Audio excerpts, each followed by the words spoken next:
Students कैसे हैं आप सब। आशा करते हैं आप सब बहुत अच्छे होंगे।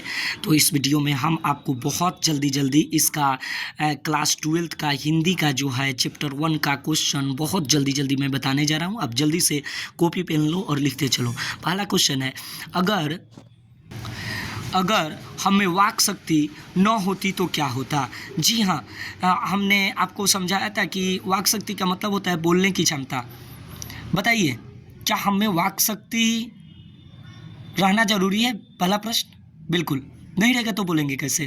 ठीक है, आंसर कैसे होगा? अगर हमें वाक शक्ति न होती तो हम बोल नहीं पाते, सीधी सी बात। और जब हम बोल नहीं पाते तो अपने विचारों को दूसरों को नहीं समझा पाते और दूसरे के विचारों को हम नहीं समझ पाते और पूरी दुनिया गूंगी प्रतीत होती। इसका आंसर सबसे बढ़िया यही है। इसका आंसर यहाँ पे बताया भी गया है, अगर हमें वाक शक्ति न होती तो हम नहीं जानते कि इस गूंगी सृष्टि का क्या हाल होता। हम अपने विचारों को नहीं बता पाते और नहीं दूसरे के विचारों को समझ पाते। क्लियर हो गया आंसर? आपका सेकंड क्वेश्चन है, बातचीत के संबंध में बेन जॉनसन और एडिसन के क्या विचार है।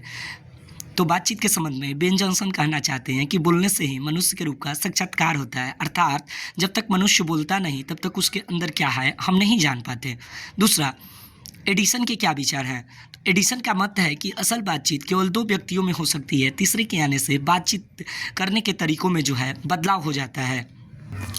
अब आप ऐसे समझ लीजिए, बातचीत के संबंध में बेन जॉनसन के विचार हैं कि बोलने से ही मनुष्य के रूप का साक्षात्कार होता है, और बातचीत के संबंध में एडिसन के विचार हैं कि असल बातचीत सिर्फ दो व्यक्तियों में हो सकती है। क्लियर हो गया? इसके बाद है, आर्ट ऑफ कन्वर्सेशन क्या है। आर्ट ऑफ कन्वर्सेशन का अर्थ होता है बातचीत करने की कला। इसका आंसर कैसे लिखेंगे? तो आर्ट ऑफ कन्वर्सेशन बातचीत करने की एक शैली है जो यूरोप के लोगों में ज़्यादातर पाई जाती है। क्लियर हो गया?